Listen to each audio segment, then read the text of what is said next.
In the darkness of quiet nights, there are inexplicable things lurking in the hidden corners of the human mind. The Ouija board, a tool believed to connect with the afterlife, has become a gateway to mysteries and fears. These scary stories are more than just harmless games. They are encounters with entities that are incomprehensible to humans. Brace yourself, because what you're about to hear may make you think twice before opening the door to the unseen.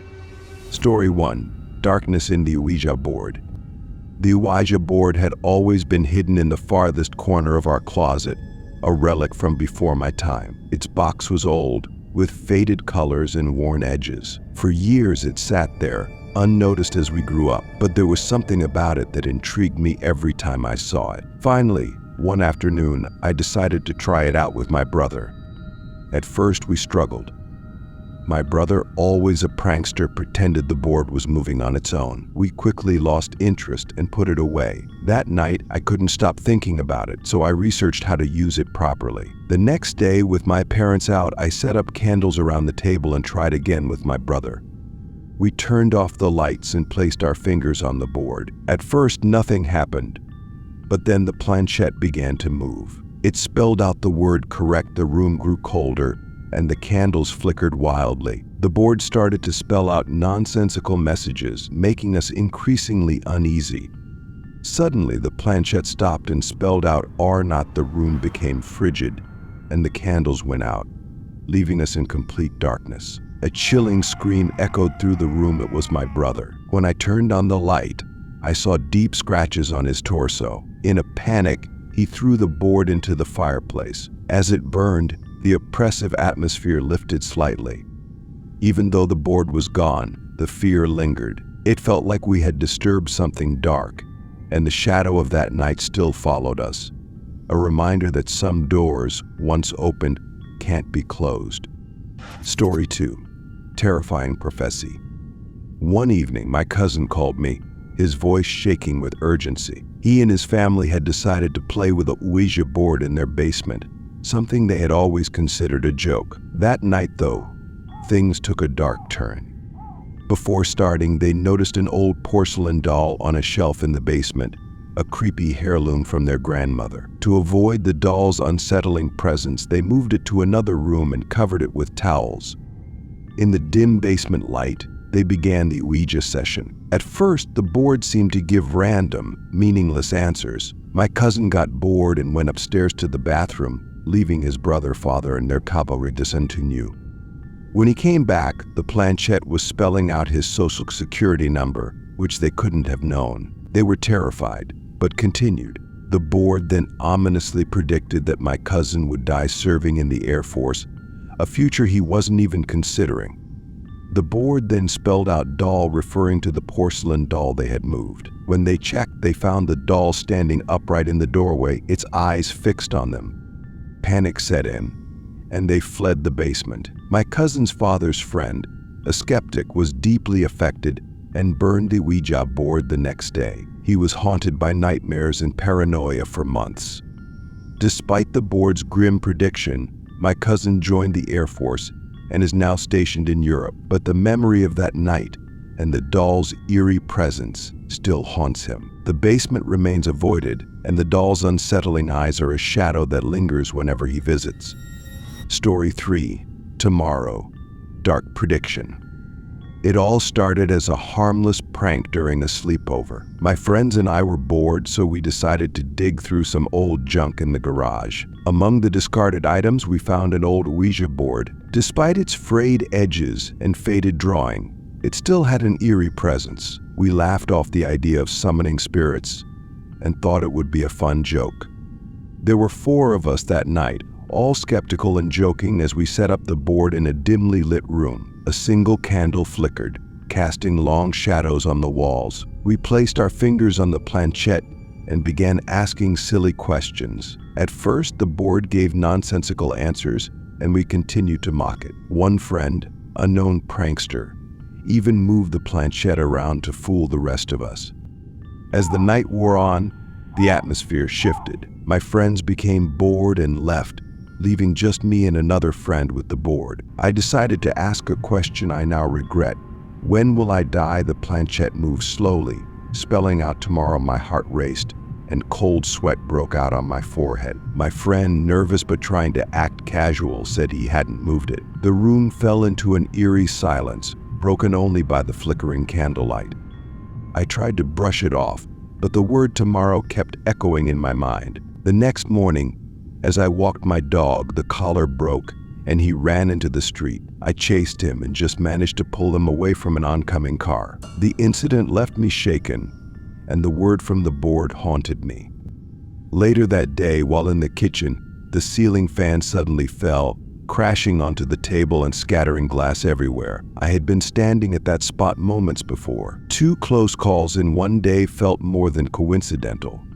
The fear from that night stayed with me. I couldn't shake the feeling that something darker was at play. Since then, I vowed never to touch a Ouija board again. Now, whenever I pass by that garage, I wonder if the board is still there, waiting for someone else to make the same mistake. Story 4. Mysterious Presence. It all started with a burst of curiosity and a touch of excitement. One weekend, while my family was out of town, I found myself alone in the house. I had always been intrigued by the old Ouija board that was tucked away in the cupboard among forgotten board games. The board was dusty, its edges frayed, and the faded letters seemed to whisper secrets from the past. I had always wanted to try it, but felt uneasy about doing so with my family around. This weekend, however, with the house to myself, seemed like the perfect opportunity.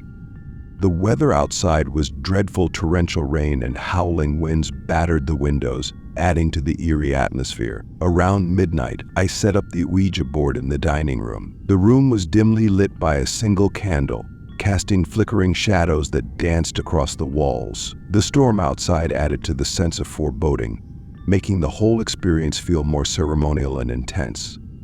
At first, I was alone in my experiment. I placed my fingers on the planchette and began asking the usual questions, hoping for some sign of a response. But the planchette remained still, refusing to move. I felt a bit foolish after a while, as the silence and lack of movement began to weigh on me. Finally, I put the board away, deciding to go to bed.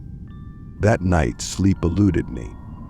The storm outside was relentless, and the wind seemed to find every crack in the house, filling it with unsettling whispers. Eventually, exhaustion must have overcome my fear, and I fell asleep. But my rest was disturbed by a faint creaking sound coming from downstairs near the front door. At first, I thought it was just the house settling, but the creaking grew louder and more distinct.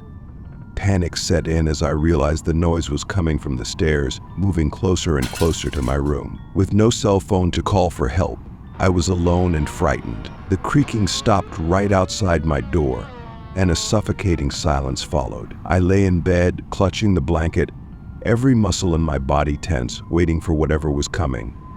Then, in a moment of terror, a bolt of lightning illuminated my room. For a split second, I saw a dark, distorted figure at the edge of my partially open door. The door began to open slowly, as if pushed by an invisible force. Just as suddenly, the door slammed shut, and I couldn't hold back my scream. I pulled the blanket over my head, trembling uncontrollably, convinced that something was in the room with me, watching me from the shadows.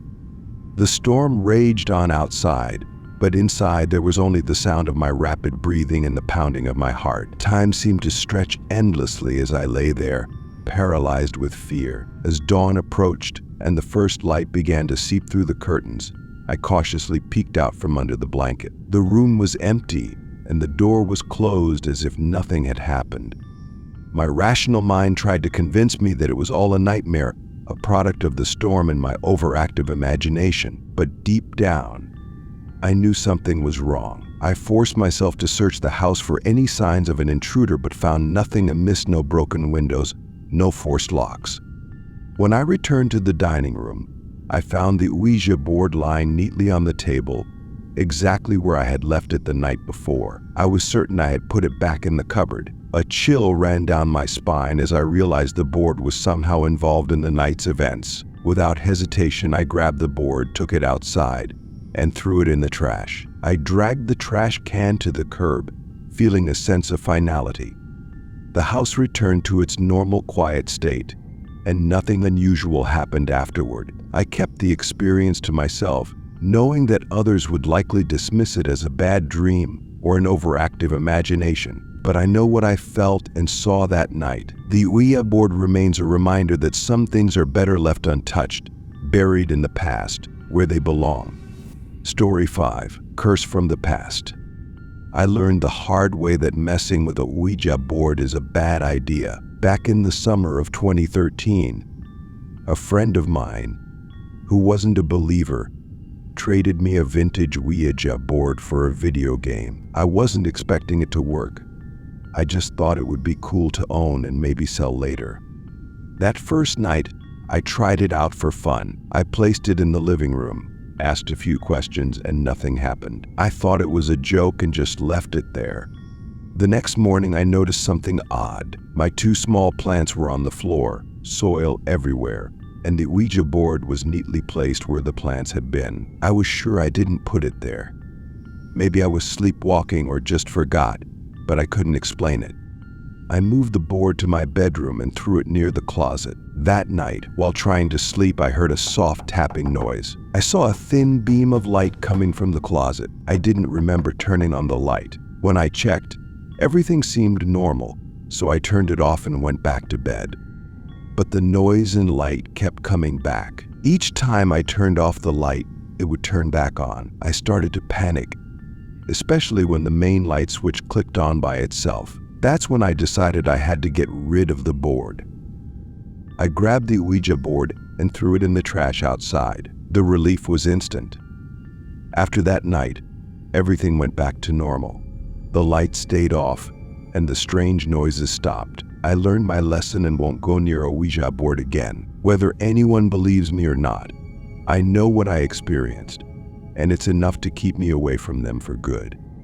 As the last light of the day fades and darkness descends, the memories of what happened still linger in your mind. These stories are not just warnings, but also reminders that some things are best left in the dark. What you have discovered may never truly end. The shadows still follow you, whispering secrets you cannot understand. Be careful when entering this world, because once you open the door, there is no way to close it.